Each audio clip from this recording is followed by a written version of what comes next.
세 번째 이야기는 자산 인플레이션과 슈퍼리치인데요. 우리가 우리 돈, 우리 자산 이런 것들이 지금 어떻게 되고 있고 어디로 가고 있는지 한 번쯤은 생각해 볼 때가 됐습니다. 오늘 그 얘기를 한번 좀 드려볼까 해요. 한 나라의 경쟁력을 표현할 수 있는 가장 좋은 척도 중에 하나는 환율입니다. 지금 우리는 1300원대에 있습니다. 과거 우리가 IMF 전에는 600원, 800원을 왔다 갔다 했었어요. 그러다가 IMF 때 어떻게 됐죠? 확 뛰어가지고 이제 1000원. 그러다가 점차 줄었죠? 리먼 사태 전에 800원, 900원. 그러다가 리먼 사태 이후에서는 1000원에서 1100원의 사이를 왔다 갔다 하고 있었습니다. 이 그래프가 조금 더 지나가야 되겠지만 지금 우리의 느낌은 한 1200원 정도 수준이 바닥이 아닌가? 라는 생각을 하게 됩니다. 이 이야기는 무슨 얘기냐면 1100원에 내가 한국 자산 10억을 갖고 있던 거와 1200원에 10억을 갖고 있는 거하고는 달러 환산 자산이 줄었다라는 얘기입니다.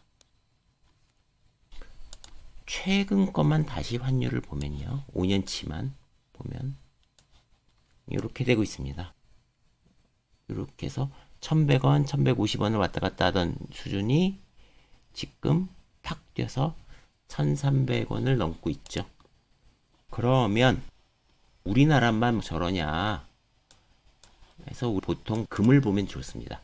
금이 여기서 그냥 이러고 있다가 물론 여기서도 변동성이 컸겠지만 요 레인지에서만 봐도 지금 상태에서 보면 여기가 여기까지 한 4배 이렇게 올라간 것처럼 보이거든요. 4배 정도. 물론 더 올라갔다가 좀 빠지긴 했지만 4배 정도 올라간 것처럼 보이는데 2000이니까요. 지금 이 그래프를 이렇게 보면 요거는 통화량이거든요. 통화량이 여기에서 여기까지 보면 약 4배 정도. 그러니까 금은 어느 정도 통화량을 하는 것 같고 원화는 조금 약해지는 것 같고 이런 생각을 할 수 있습니다. 최근 들어서 슈퍼리치 자산에 관련된 얘기들이 나왔는데 슈퍼리치 자산을 보는 게 큰 의미는 없지만 그냥 대충 한번 보자고요. 그들이 슈퍼리치라고 한다면 금융자산 100억 이상, 총자산 300억 이상인 사람들을 얘기한다는데 이들이 정말 금융자산을 많이 갖고 있는 축이에요. 43%. 40%에서 좀 더 늘어났죠. 부동산은 좀 줄었고요. 자산 전체가 조금 줄었습니다. 그래서 그건 뭐 그렇지만 지금 이들도 금융자산이 이거밖에 안 되는 거죠. 일반인들은 금융자산이 몇 프로, 뭐 한 자릿수고요. 그래서 보면 얘가 좀 늘었는데 예금이 좀 늘었다. 아무래도 사회가 좀 불안하니까 그런 것 같기도 합니다. 제가 근데 슈퍼리치를 말씀드리는 거는 다른 의도가 있습니다. 슈퍼리치가 외화도 많이 갖고 있어요. 외화를 73%나 갖고 있어요. 일반 부자는 64%, 대중부유층은 38%, 월등히 외화를 많이 갖고 있어요. 그러면 이 사람들은 외화를 많이 갖고 있기 때문에 부자가 된 거냐?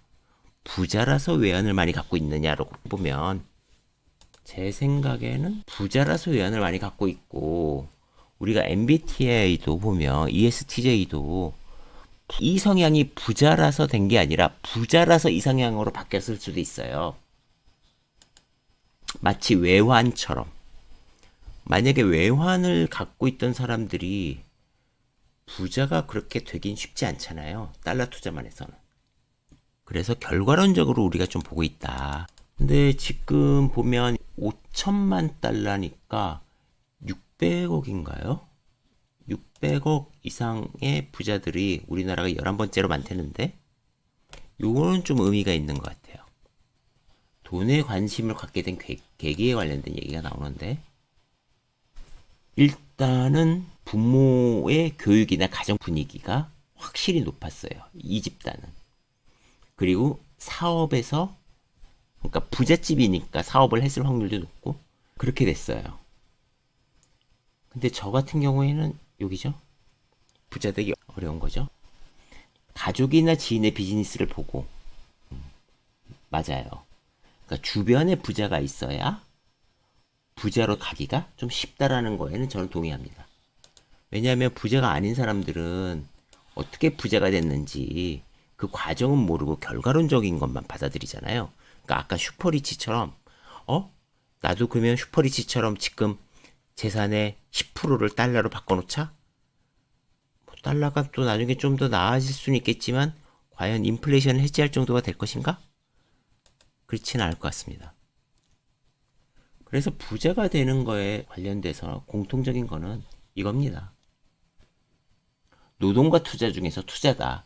제가 과거에 한번 말씀드렸지만 투자라는 행위는 복리가 돼야 되고 복리라는 것들은 판단이 많이 개입되는 영역이어야 된다. 그래서 복리를 많이 해야 되는 거죠. 그래서 투자가 되게 우리한테는 중요합니다. 근로소득으로 벌 수 있는 게 한계가 있으니까요. 그리고 그것을 복리로 이루는 게 중요하고 그래서 지난번 시간에 설명드렸던 어떤 투자자가 돼도 상관이 없지만 복리로 확률 높게 복리에 투자를 할 수 있는 투자를 선택하는 게 더 유리하다. 그래서 저는 기업 분석을 하는 거고 기술적 분석으로도 복리를 할 수 있는 분들은 그렇게 하셔도 됩니다. 어쨌든 부자가 되기 위해선 투자를 해야 된다. 이런 얘기들이 오늘 이 챕터에서는 말씀드렸습니다.